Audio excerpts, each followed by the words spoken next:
কোন দেশ প্রধান যদি কোন গোয়েন্দাকে পাঠিয়ে বলে যে আমার গোয়েন্দা তাৎক্ষণিকভাবে চিন্তা ভাবনা করে যে ডিসিশন দেয় এটাই আমার ডিসিশন, তাহলে কতটুকু ভরসা বাদশার ওই গোয়েন্দার উপরে রয়েছে? 100% কিনা? আল্লাহ নবীর বিষয়ে বলছেন, আমি 100% ভরসা করে বলছি আমার নবী যা নিয়ে এসেছে তা গ্রহণ করো, যা থেকে নিষেধ করেছেন তা থেকে দূরে থাকো। এরপরও যদি কোনো লোক বলে আল্লাহ নবী মুহাম্মদুর রাসূলুল্লাহর আদর্শ জীবনী হাদিস সুন্নাহ ফলো করা যাবে না, শুধু কোরআন ফলো করতে হবে, তাদেরকে আমি আবারও বলবো কোরআন এবং সুন্নাহ ব্যাপকভাবে স্টাডি করুন, জাতিকে বিভ্রান্ত করবেন না। আল্লাহর নবী জীবিত ছিলেন, কিন্তু কোরআন মুদ্রিত হয়ে পাবলিশড হয়ে বের হয়নি। ওসমান ইবনে আফফানের সময় বের হয়েছে, তৃতীয় খলিফার সময়। একটা সময় প্রশ্ন তোলা হতে পারে, আল্লাহর নবীর সময় তো কোরআন পাবলিশড হয়নি, সুতরাং এই কোরআনের মধ্যেও ঝামেলা থাকতে পারে। 300 বছর পরের হাদিস যদি গ্রহণ করার ব্যাপারে সন্দেহ দেখা দিতে পারে। সাধারণ কমন সেন্স আপনাদের বলে, হ্যাঁ 300 বছর পরে একটা কথা বিকৃত হতেই পারে। আমরা হাদিস গ্রহণের নীতিমালার ক্ষেত্রে কিছু নীতি উপস্থাপন করছি, এটাকে উসুলুল হাদিস বলা হয়। কি বলা হয়? উসুলুল হাদিস। হাদিস গ্রহণের উসুল হচ্ছে, নিয়ম হচ্ছে, কোন হাদিস কোরআনের আয়াতের বিপরীত অর্থ করবে না, যদি করে এটা হাদিস হতে পারে। দ্বিতীয় উসুল হচ্ছে হাদিস গ্রহণের ক্ষেত্রে মানদণ্ড যাচাই করতে হবে, এটা কি আমালুন নবী সাল্লাল্লাহু আলাইহি সাল্লাম, নবীর আমল, কথা, কাজ এমন কিছু না সাহাবীর থেকে সরাসরি বর্ণিত। নবীর থেকে সরাসরি বর্ণিত হলে হাদিসের মানদণ্ড, রিওয়ায়াতকারীদের অবস্থা কি, এগুলো একজন মুহাদ্দিসের কাজ, এগুলো আপনাদের কাজ নয়। আমরা শুধু এখান থেকে তথ্য নিয়ে বলে দিই যে হাদিসটি সহিহ। সম্মানিত সুধী শ্রোতা মণ্ডলী, আজকের আলোচনার মধ্যে আমার কিছু প্রশ্ন এভাবে থাকছে। আমরা হাদিস মানছি না, না মানার কারণ, যারা আহলে কোরআন তাদের কথা বলছি, হাদিস না মানার কারণ, হাদিস 300 বছর পর সংকলিত হয়েছে, প্রকাশিত হয়েছে। 300 বছর পর থেকে লেখা শুরু হয়েছে, যেন হাদিস মানছি না, তাদের 1 নম্বর যুক্তি। আমাদের প্রশ্ন, মুহাম্মদুর রাসূলুল্লাহ সাল্লাল্লাহু আলাইহি ওয়াসাল্লাম কি নিজের আদর্শ প্রচার করতেন? আমি আপনাদের থেকে জবাব চাই, সাধারণ সেন্সের ভিত্তিতে জবাব দিবেন। আল্লাহর নবীর একটি কথাও কি নিজের বক্তব্য? নবী নিজের আদর্শ প্রচার করতেন? রাসূলের অনুগত্যের বিষয়ে ব্যাখ্যা কোরআনুল কারীম দিয়েছে, রাসূলের যে অনুগত্য করতে হবে। তাদের আরেকটি যুক্তি হলো, আল্লাহ তাআলা কোরআনে রাসূলের প্রতি ঈমান আনতে বলেছেন, রাসূলের অনুগত্য করতে বলেছেন, ব্যক্তি মুহাম্মদের নয়। দেখুন কুটিল এবং জটিল মাসালা, কোরআনে যত জায়গায় বলেছে আতিউল্লাহ ওয়ার রাসূল অথবা ওয়া আতিউর রাসূল, কিন্তু আতিউ মুহাম্মদ সাল্লাল্লাহু আলাইহি সাল্লাম, মুহাম্মাদুর রাসূলুল্লাহ অথবা মুহাম্মদ এই কথা নাই। এখন এই সেনসিটিভ জায়গাটায় আঘাত করে বলছে মুহাম্মাদুর রাসূলুল্লাহ জীবন আদর্শ, ব্যক্তি জীবন হাদিস হলে এটা মানতে হবে কোরআনের কোথায় আছে। আপনারা আমার প্রশ্নটি বুঝতে পেরেছেন? আল্লাহ তো বলেছেন রাসূলের অনুগত্যতা করো। এখন রাসূল কোরআন বিষয়ে যে কথা বলেছেন তারই অনুগত্যতা করব। নবীর বাকি জীবনের, গোটা জীবনের অনুগত্যতা আমরা করব না, সাহাবী তো অনেক পরের কথা। এখন আমাদের বক্তব্য হচ্ছে, আমরা যে হাদিসগুলোকে মেনে চলছি, নামাজের ফরজ কয়টি বলুন? 13টি। নামাজের ফরজ কয়টি? জবাব তো দিতে পারলেন না। ওযুর ফরজ কয়টি? মানে হুজুরি একা সব বলবে, আমরা শুধু সুবহানাল্লাহ। ওযুর ফরজ কয়টি? 4টি। কোরআন বলেছে, ইয়া আইয়ুহাল্লাযীনা আমানু ইযা কুমতুম ইলাস সালাতি ফাগসিলু উজুহাকুম ওয়া আইদিয়াকুম ইলাল মারাফিক ওয়ামসাহু বিরুসিকুম ওয়া আরজুলাকুম ইলাল কা'বাইন। 5 নম্বর সূরা মায়েদা আল্লাহ বয়ান করেছেন, হে ঈমানদারগণ, যখন সালাতের জন্য প্রিপারেশন নিবে, তখন তোমরা তোমাদের চেহারা ধৌত করো, উভয় হাতের কনুই পর্যন্ত ধৌত করো, মাথা মাসেহ করো, উভয় পায়ের টাকনু সহকারে ধৌত করো। আদেশ কার? কোরআনে আসছে। তাহলে ওযুর ফরজ কয়টি হলো? মাল কাইফিয়া, পুরো মুখ ধুইতে হবে কয়বার? মুখ এর ব্যাখ্যা কি? কোথায় পাবেন? হাদিসের মধ্যে। হাদিসে ব্যাখ্যা করেছে, এক কানের লতি থেকে অপর কানের লতি পর্যন্ত, উপরের চুলের গোড়া থেকে থুতুনির নিচ পর্যন্ত যাদের দাড়ি আছে, দাড়িগুলো ঘন হলে পানি ভিন্ন ভাবে প্রবেশ করিয়ে পানি ঢুকিয়ে কনফার্ম করতে হবে একটি পশমের গোড়াও শুকনো নয়। এই কথাগুলো কি আয়াতের মধ্যে আছে? শুধু এই আয়াত না, কোরআনের অন্য কোন আয়াতে উযু এভাবে করতে হবে এই কথা আর নেই। তাহলে কি কোরআন অপূর্ণ আমরা বলতে পারবো? কোরআন পরিপূর্ণ। দ্যাট মিন্স আমরা বলার চেষ্টা করেছি, কোরআনে প্রত্যেক বিষয়ের মূল থিম, সমাধান, সূত্র উপস্থাপন করা হয়েছে, বিস্তারিত নবীর প্র্যাকটিক্যাল লাইফে বর্ণনা করা হয়েছে, বিস্তারিত হাদিস এবং সুন্নাহর মধ্যে পাওয়া যাবে। সম্মানিত সুধী, এরপরে আসুন, মাথা মাসে করবেন কিভাবে? এটা কি কোরআন দেখিয়েছে? উভয় হাতের কোনই পর্যন্ত যদি ধৌত করতে বলি আমরা, তাহলে কিছু জায়গা ফাঁকা থাকবে। এই জন্য ইনদা আহলিস সুন্নাহ ওয়াল জামাআহ মাআল মারাফিক, ইলাল মারাফিক মানে কি? এটা কোনই সহকারে, মাআল মারাফিক। এই যে এই ওয়ারজুলাকুম ইলাল কা'বাইন, পায়ের টাকনুর উঁচু জায়গাকে কাবা বলা হয়। তার মানে মাআল কা'বাইন, ইলা মানে পর্যন্ত, মা মানে এটা সহকারে ধৌত করবেন, আঙ্গুল খিলাল করবেন, 3 বার করে ধৌত করবেন। এই কথা কোরআনের কোথায় আছে? আপনি ইবাদত নিয়ে আমরা আলোচনা করি, অন্য কোনো বিষয় নয়, বুঝতে সহজ হবে ইনশাআল্লাহ। সালাতের মধ্যে ফরজ 13টি। কয়টি? 13টি। 1 নম্বরে কাপড় পাক। কাপড় পাকের কথা কোরআনে এসেছে, ইয়া বনি আদম খুযু যিনাতাকুম ইনদা কুল্লি সালাহ। হে বনি আদম, তোমরা প্রত্যেক সালাতের সময় পোশাক পরিচ্ছদ সুন্দর করো, অর্থাৎ পবিত্র পোশাক পরো। এখন শ্রমিক যিনি রিক্সা চালাচ্ছিলেন, ওই পোশাকটা পরে সালাত আদায় করলেন। যিনি ওয়ার্কশপে কাজ করছিলেন, হাত ধুয়ে এসে সালাত আদায় করলেন। যিনি ড্রাইভিং করছিলেন, ওই পোশাকটা পরে সালাত আদায় করলেন। তাহলে আল্লাহর আদেশ কি আমি ফলো করলাম? আমি সব সময় যে ড্রেসে চলছি, আল্লাহ বলছেন এই ড্রেস নয়, খুযু যিনাতাকুম, তোমরা সাজো, সৌন্দর্য মণ্ডিত হয়। কোন সময়? এই মসজিদ মানে ইনদা কুল্লি সালাহ, প্রত্যেক সালাতের সময় আল্লাহ সেজে গুছে সুন্দর পোশাক পরিচ্ছদ করতে বলেছেন। এই কাপড় পাক এর ব্যাখ্যা আল্লাহর নবী হাদিসের মধ্যে বলেছেন। কাপড় পাকের মানে যদি আমরা ধরে নেই, এটাতে ময়লা লাগেনি, কাপড়টাতে বাচ্চাদের প্রস্রাব লাগেনি, কোনো ছোট ছোট প্রাণীর পায়খানা লাগেনি, অথবা এটা পবিত্র, কোনো নাপাক পানির ছিটা এখানে লাগেনি, প্রস্রাব পায়খানার এখানে কোনো অংশ লেগে যায়নি। এটাই শুধু পবিত্রতার মাসালা আমরা ধরে নিব না।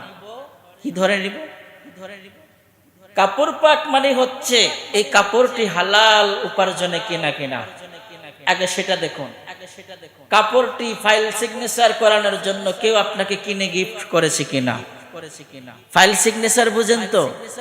যারা ঘুষ খায় তাদেরকে আবার উপটোকন গিফট প্রাইজ দেওয়া হয়। তো যদি এমন পোশাক হয় ওইটা পরে সালাত করলে সালাত হবে না, কারণ ইতিপূর্বে আপনাকে এই ভদ্রলোক কোনোদিন আর শার্ট কিনে দেয়নি। গতকাল কেন দিয়েছে? এর আগের দিন ফাইল আপনার টেবিলে এসেছে।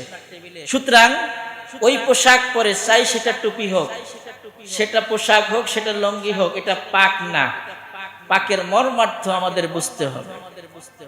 দ্বিতীয়ত হচ্ছে, আপনি সুদের টাকা দিয়ে দামি পোশাক কিনলেন, ঈদের দিন সকালে সকালে মশাল্লা নিয়ে তুর্কি মশাল্লা কিনলেন, খুব দামি, ভালো সেন্ট আতর দিয়ে এসে আড়ং থেকে ভালো একটা পোশাক কিনে সালাত আদায় করতে আসলেন, কিন্তু পুরা টাকাটা জাতির পকেট মাইরের টাকা, পুরো টাকাটা টেন্ডারবাজির টাকা অথবা সুদের টাকা, ঘুষের টাকা।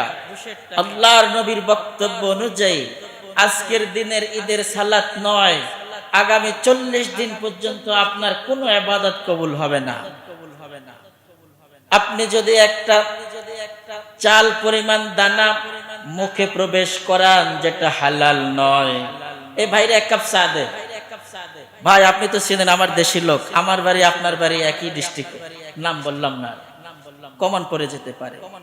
তো আমার একটা ফাইল আছে আপনার কাছে, আপনি স্যার 1 মিনিট যদি ফোন দিয়ে বলিয়ে দেন, কাজটা হয়ে যাবে। ভাই কি খাবেন? ভাই আমি আপনার আপন ভাই, একটা মোগলাই, একটা রোল, একটা চা। যদি এমনটা করে কেউ খাওয়াতে চায়, খাবেন না, এই খাওয়াটা হারাম। বলুন, খাবেন না, এই খাওয়াটা হারাম। আপনি তাকে বলবেন, ইতিপূর্বে তুমি তো দেশি পরিচয় দাওনি, ইতিপূর্বে তুমি তো কোনো সময় আমাকে কফির জন্য আহ্বান করোনি, আজকে কেন? এই কাজের জন্য। এই কাজ যতদিন শেষ না হবে ততদিন তুমি আমার সামনে আসবে না। ফাইলটা যদি আমার রুলস অনুযায়ী সঠিক হয়, ফাইল এমনি সিগনেচার হয়ে যাবে। বাংলাদেশে এমন আল্লাহর ওলি কর্মকর্তাদের সংখ্যা অগণিত না খুব কম? হাজারে 2-1 জন পাওয়া যাবে। আচ্ছা, পাওয়া যদি না যায় আপনারা বের করে নিন খুঁজে খুঁজে। সম্মানিত সুধী, তাহলে এটাও হারাম। এটা কি? তাহলে আল্লাহর নবী অন্য হাদিসের মধ্যে বলেছেন, এক ভদ্রলোক দীর্ঘ পথ অতিক্রান্ত করার পরে, কিছু হারিয়ে ফেলার পরে আল্লাহ তাআলার কাছে ক্রন্দন করে করে হাতগুলো আকাশের দিকে উঠিয়ে দোয়া করেছেন, ইয়া আল্লাহ, আপনি আমাকে সহযোগিতা করেন, সাহায্য করেন, মাফ করে দেন। আল্লাহর নবী শেষে বলেছেন, ওয়া মাতআমুহু হারামুন ওয়া মাশরাবুহু হারাম ওয়া গুযিয়া বিল হারাম। এমন ভদ্রলোকের দোয়া মালিক কিভাবে কবুল করবেন যে পানীয়টা খায় এটা হারাম, ঘুষের পানি, সুদের টাকার কেনায় পানি, তার পোশাক যেটা এটা ঘুষের উপকৌটনের টাকায় কেনা, অথবা ধান্দাবাজি করতে গিয়ে এই শার্টটা কিনে ফেলছে, ওখান থেকে অর্থ দিয়ে নিয়েছে। ঠিক আছে, তুমি যেহেতু টাকা সরাসরি দিতে চাও না, আমার 1 জোড়া শু কিনে দাও। কি বলেন, এইভাবে ঘুরে খাওয়া যায়? পাগলামি করবেন না, আপনার ইবাদত আল্লাহ নেবেন না, আপনার ইবাদত আল্লাহ নেবেন না। এজন্য ইবাদত কবুল হওয়ার ব্যাপারে মুখলিসিনা লাহুদ্দিন, আপনার আখলিস দিনকে আমাদের প্রত্যেকটা মাদ্রাসায় পড়ায়, নুরানির বাচ্চারা পারে। আখলিস দিনাক ইয়াকফিকাল আমালুল কলিল, তুমি তোমার ঈমানকে খাঁটি করো, অল্প আমলই নাজাতের জন্য যথেষ্ট হবে। আমরা কি খাঁটি করতে পেরেছি আমাদের ঈমানকে, আমাদের আমলকে? আল্লাহর আসমানের নিচে জমিনের উপরে সবচেয়ে বড় ফরজ হচ্ছে হালাল ইনকাম করা। সবচেয়ে বড় ফরজ কি? এর চাইতে বড় ফরজ আল্লাহর আসমানের নিচে নেই। এজন্য ইনকাম হালাল কনফার্ম করে তারপরে সালাত আদায় করবেন। হারাম ইনকাম করে সালাত আদায় করবেন, তাহাজ্জুদ পড়বেন, হজে যাবেন, উমরায় যাবেন, ইতিকাফ করবেন, মসজিদে দান করবেন, গরিব মিসকিনকে শাড়ি দিবেন, যাকাত দিবেন, কোন আমলই আল্লাহ তাআলা কবুল করবেন? সম্মানিত সুধী শ্রোতা মণ্ডলী, আমরা এই কথা বলতে, ব্যাখ্যা করতে গিয়ে এতগুলো কথা বলেছি। কোরআন শুধু বলেছে খুযু যিনাতাকুম ইনদা কুল্লি সালাহ, প্রত্যেক সালাতের সময় পোশাককে পরিচ্ছন্ন করো, পবিত্র করো। ওয়া সিয়াবাকা ফাতাহহির, তাহারাতের আদেশ এসেছে, কিন্তু কাপড় পাকের পরে কি শরীর পাক? শরীর পাকের কথা আমরা কোরআনের কোন আয়াত থেকে নেব? দেখুন, আয়াত নাজিল হয়েছে ফাতায়াম্মামু সাঈদান তাইয়্যিবা আও লামাসতুমুন নিসা। আল্লাহ বলেছেন, তোমরা তোমাদের কেউ যদি নিচু ভূমি থেকে আসে, তার মানে তৎকালীন সময়ের মরুভূমির লোকেরা যে জায়গায় বসবাস করতেন ওই জায়গায় তারা টয়লেট বাথরুম সারতেন না। পাহাড়ের উঁচুতে বাড়ি হলে নিচু ভূমিতে একেবারে নিচে গিয়ে বাথরুম করতেন, যাতে পাহাড়ের পানিতে এটা ধুয়ে নিয়ে যায় অথবা ওখান থেকে দুর্গন্ধ না ছড়ায়। একেবারে পাহাড়ের উঁচুতে করলে তো দুর্গন্ধ সুষম বন্টন হবে, সবার নাকে চলে যাবে। এজন্য আল্লাহ তাদের ওই অভ্যস্ততাটাকে কমান করে বলেছেন, তোমরা যদি কেউ নিচু ভূমিতে আসো, নিচু ভূমি থেকে আসো, আওলা মাসতুমুন নিসা, অথবা কোন মহিলাদের স্পর্শ করে আসো, তার মানে তোমার হালাল স্ত্রীর সাথে যৌবিক চাহিদা পূরণ করার পর এসো, কিন্তু এসে আশেপাশে কোথাও পানি পাওনি, পানি পাওয়া যায়নি, তো আল্লাহ তাআলা কোরআনে বলেছেন ফাতায়াম্মামু সাঈদান তাইয়্যিবা, তাহলে পবিত্র মাটি দিয়ে তায়াম্মুম করো। এক সাহাবী তার ব্রেনে ধরলো আমাদের গোসল ফরজ, এমন কাজ করলে তো গোসল ফরজ হয়, পানি দিয়ে পুরা শরীর ধৌত করতে হয়, যেহেতু পানি নেই বালির মধ্যে গোড়াগুড়ি করে নিলেন, তারপরে সালাতে অ্যাটেন্ড করলেন। আল্লাহর নবীর কাছে বিষয়টি উত্থাপিত হলো, নবী বললেন, না, কোরআন বলেছে তুমি যদি এই অবস্থায় পানি না পাও তাহলে তায়াম্মুম করে ওযু করার যে পদ্ধতি এটা অনুসরণ করলেই তোমার সবটুকু আদায় হয়ে যাবে। কি তায়াম্মুমের ফরজ কয়টি? 1 নম্বরে নিয়ত করা, কি করবেন? 2 নম্বরে মুখমণ্ডল মাসহ করা, 3 নম্বরে উভয় হাতের কনুই সহ অথবা পর্যন্ত মাসহ করা। মাসহুন অর্থ হচ্ছে ভিজা হাত বুলানো, কিন্তু এখানে আপনি একটি পবিত্র ইটা, বালি অথবা মাটির পাথর, মাটির গোল্লার উপরে উভয় হাত এভাবে রাখবেন, রেখে এইটাই মনে করেন মাটির পাত্র গোলা, এভাবে আঙ্গুলে সাজাবেন, বালি নেবেন। বালিটা যদি বেশি হয় তাহলে এভাবে করে আঙ্গুলের মধ্যে টোকা দেবেন, বাড়তি বালিটা পরে যাবে। এরপর উভয় হাত দিয়ে পুরো মুখমণ্ডলে একবার মাসে করে নেবেন, বুঝা গেল? আবার মাটিটার মধ্যে এভাবে করে আপনি হাত ঘুরাবেন, ঘুরানোর পর আপনার হাতের তালু, হাতের আঙ্গুলের মধ্যে বালি লেগেছে কিনা, যদি পরিমাণে বেশি লেগে যায় আবারও টোকা দেবেন আঙ্গুলের মাথায়। কোন মাথায়? আঙ্গুলের মাথায়। এভাবে না, তাইলে পুরা বালি পড়ে যাবে, হাতে তালির মতো না, আঙ্গুলের মাথা বালি পড়ে গেল। এরপর আপনি এই হাতের তালু দিয়ে আঙ্গুল দিয়ে নিচে করবেন, তালু দিয়ে উপরে করতে পারেন অথবা এভাবে করতে পারেন। এই বিষয়ে ইখতিলাফ আছে, তবে বক্তব্য হচ্ছে পুরো মুখমণ্ডল মাসে করা, উভয় হাত কোনই সহ মাসে করলে আর নিয়ত করলেন আপনি কিসের? তায়াম্মুমের। আপনার তায়াম্মুম হয়ে যাবে। আমার প্রশ্ন, যারা আহলে কোরআন, এই ভাইয়েরা কোরআনের এই আয়াতটির কিভাবে অনুবাদ করবেন? ওই ব্যক্তি তো বুঝেছেন যে গোসল ফরজ হলে পুরা শরীর গোসল করতে হয়, আর মাটি দিয়ে পবিত্রতা অর্জন করলে মাটিতে গোড়াগুড়ি খেতে হয়, তাহলে এর ব্যাখ্যাটা কেমন হবে? আল্লাহ তাআলা আমাদেরকে সঠিকভাবে কোরআন বোঝার তৌফিক দান করুন। প্রশ্ন আরো অনেক কথা রয়েছে, আমি কিছু কথা বলি, এরপর আপনাদের কি প্রশ্ন করব। আল্লাহ তাআলা 17 নম্বর সূরা, সূরা ইসরার 36 নম্বর আয়াতের মধ্যে বলেছেন, ওয়ালা তাকফু মা লাইসা লাকা বিহি ইলম, যে বিষয়ে তোমার জ্ঞান নেই এই বিষয়ে কমেন্টস করতে যেও না। বলেছেন কে? যে বন্ধুগণ, আমার যে দ্বীনি ভাইগণ, দ্বীনি ভাই বলবো কারণ তারা উপকার করছেন জাতিকে কমপক্ষে এটা বুঝাতে সমর্থ হয়েছেন যে কোরআন পরিপূর্ণ ধর্মগ্রন্থ, অথবা এটা পরিপূর্ণ, এটি কোরআনের 3টি আয়াতের অনুবাদ মাত্র। কিন্তু আল্লাহ তাআলা 3 নম্বর সূরা, সূরা আলে ইমরান এর মধ্যে 18, 19, 20 নম্বর আয়াতের দিকে আল্লাহ বলেছেন, ইন্নাদ-দীনা ইনদাল্লাহিল ইসলাম, ইসলাম। পরিপূর্ণ জীবন ব্যবস্থার নাম কি? এখানে কি আল্লাহ কোরআন বলতে পারতেন না?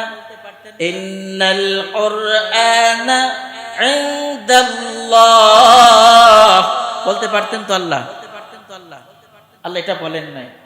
ইসলাম হয় কোরআন সুন্নাহ মিলেমিশে, তারপরে যদি অন্য কোনো কিছুর প্রয়োজন হয়, আপনি যদি উসুলবিদ হন তাহলে কোরআন সুন্নাহ ইজমা কিয়াস এই পর্যন্ত যাবেন। আর যদি নিজে নিজে রিসার্চ করার ক্ষমতা রাখেন তাহলে কোরআন সুন্নাহ পর্যন্ত থাকবেন। তারপরেও তো সুন্নাহ হাদিস বাদ দেওয়া যাবে? দেখুন আল্লাহ কোরআনের আয়াতে, যেই আয়াতে 5 নম্বর সূরা মায়েদা, যে আয়াতের মধ্যে আল্লাহ বলেছেন এই দিন আমি পরিপূর্ণ করে দিলাম, সেখানেও আল্লাহ কোরআনকে পরিপূর্ণ হিসাবে উপস্থাপন করেননি। শুধু কোরআন দিয়ে দেশ ও জাতি চালানো যাবে না। কোরআনের ব্যাখ্যা আল্লাহর নবী যেভাবে করেছেন, আল্লাহর নবীকে যেভাবে আল্লাহ ব্যাখ্যা শিখিয়েছেন, সে শিখানো দেখানো নীতি আদর্শ মেনে নেওয়া ছাড়া আপনি একা একা ব্যাখ্যা করতে পারবেন না। যদি করেন এটা হবে শয়তানের ব্যাখ্যা। তাআলা কোরআনুল কারীমের মধ্যে বলছেন, আল ইয়াউমা আকমালতু লাকুম দীনাকুম ওয়া আতমামতু আলাইকুম নি'মাতি ওয়া রাদিতু লাকুমুল ইসলাম দীনা। আল্লাহকে এখানে ইসলামকে দিন বলেছেন না কোরআনকে দিন বলেছেন? আমরা কোরআনের প্রতি ন্যূনতম অসম্মান করিনি।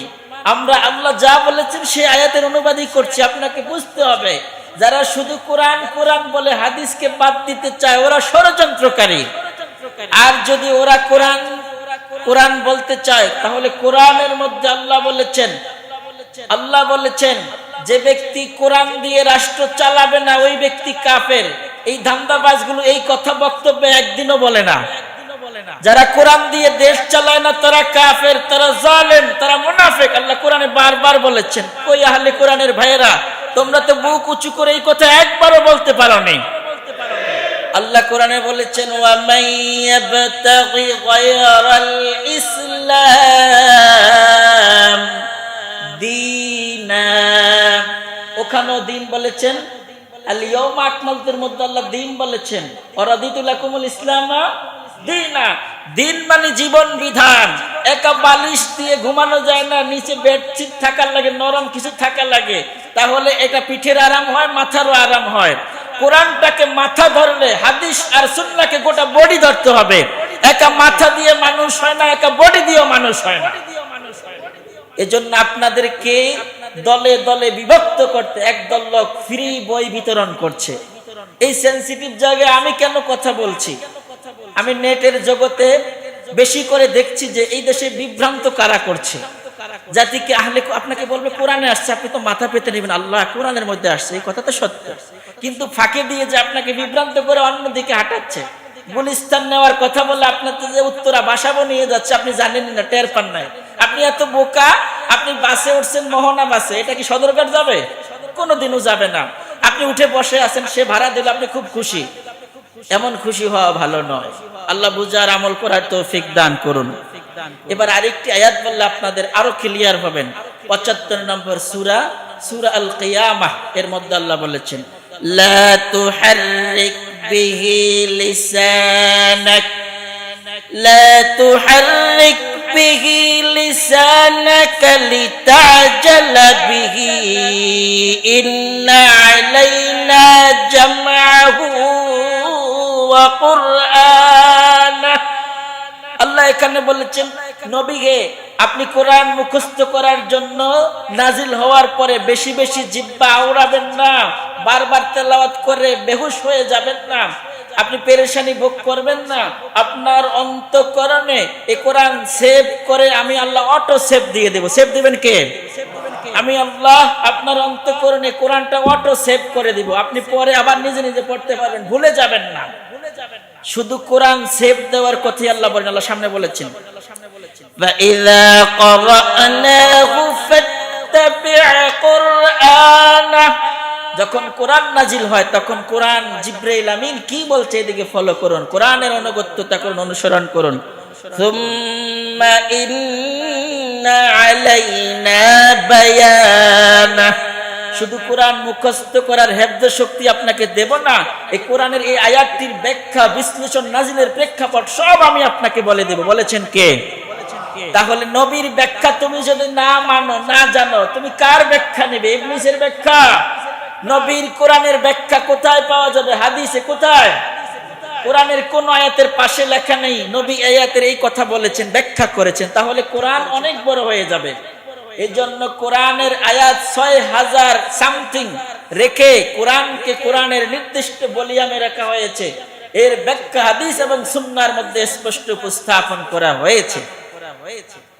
আল্লাহ নিজেই বলেছেন তুম্মা ইন্না আলাইনা বায়ানা।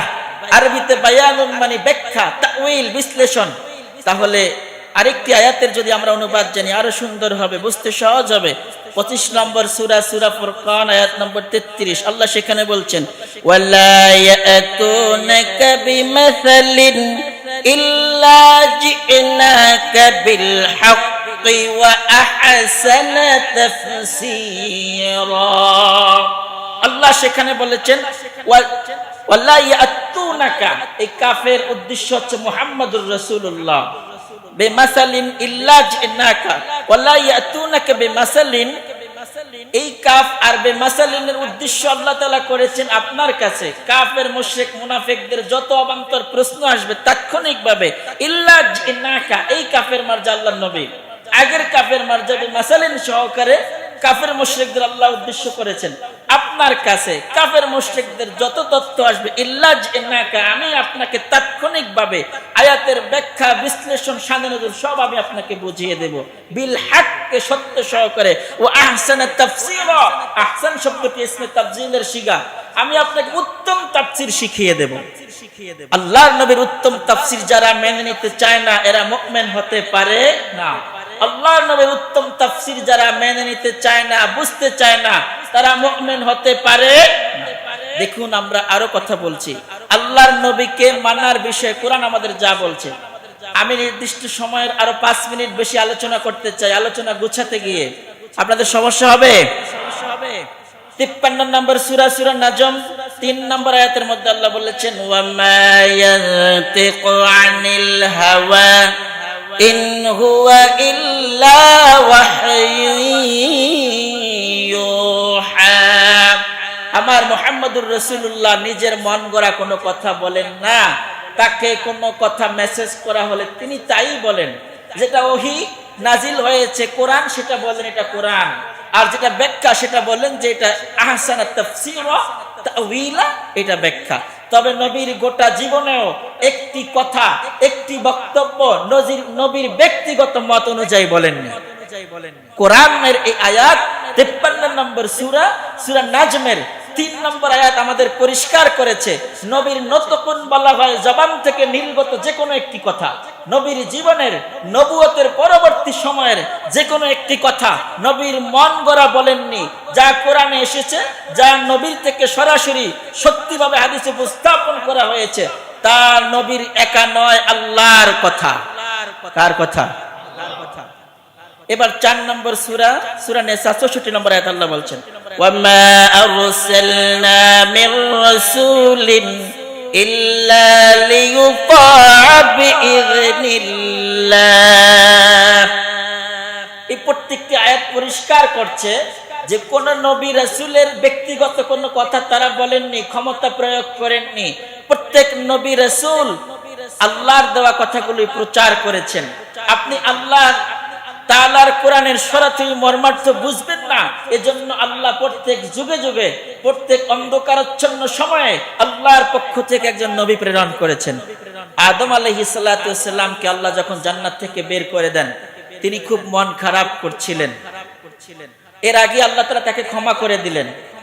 তো আল্লাহ তাআলা মেসেজ করলেন, আদম টেনশন করবে না, তোমার ওয়ারিস যারা আসবে, সন্তানাদি যারা কিয়ামত পর্যন্ত আসবে, জাতির বিভীষিকাময় অবস্থায় যখন দেখবো জাতির লোকেরা ম্যাক্সিমাম জাহান্নামী, তখন আমি তাদের মধ্যে একজন দাঈ ইলাল্লাহ, একজন নবী রাসূল প্রেরণ করব। কোরআনের আয়াত আমাদের মেসেজ দিয়েছে কুল নাহবিতু منها جميعا فإما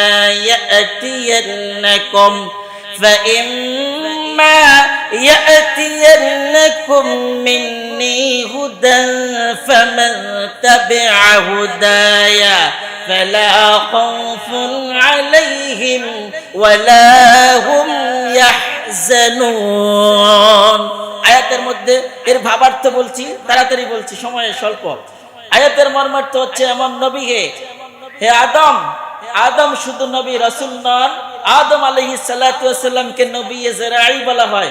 তিনি শুধু কৃষি মন্ত্রী হিসাবে, কৃষি সম্পাদন সম্প্রচারক হিসাবে আল্লাহর কাছে এই বিদ্যা নিয়ে দুনিয়া এসেছেন এবং জাতির লোকদের বলেছেন এটি গাছের নাম এই ফলের নাম এই ফল এই কাজ করে, কিন্তু এক ওয়াক্ত নামাজের কথা আদম আলাইহিস সালাম বলেননি। এজন্য ওনাকে নবী ইজরাঈল বলা হয়, কৃষি সম্প্রচারণ নবী।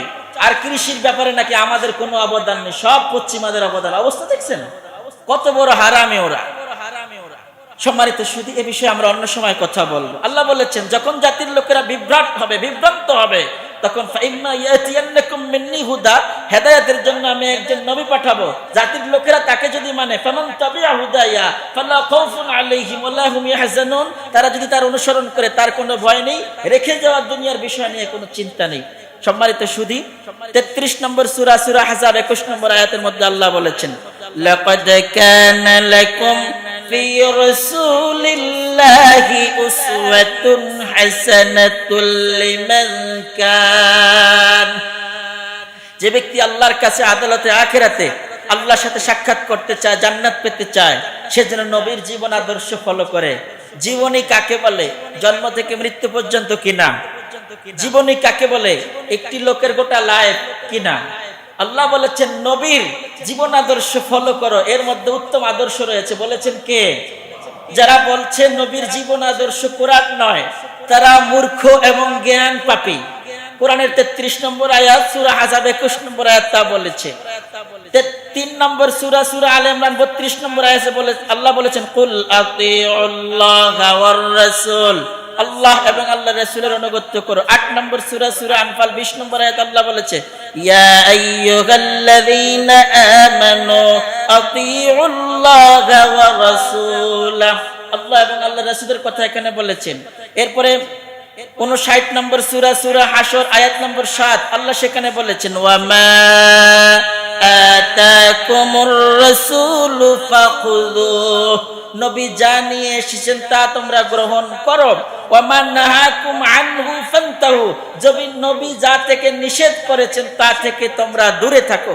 এই আয়াতে আল্লাহ তাআলা তার নিজের কথা বলেননি। কার কথা বলেছেন? রাসূলের কথা। রাসূলের কথা বলেছেন। কোন দেশপ্রধান যদি কোন গোয়েন্দাকে পাঠিয়ে বলে যে আমার গোয়েন্দা তাৎক্ষণিকভাবে চিন্তা ভাবনা করে যে ডিসিশন দেয় এটাই আমার ডিসিশন, তাহলে কতটুকু ভরসা বাদশার ওই গোয়েন্দার উপরে রয়েছে? 100% কিনা?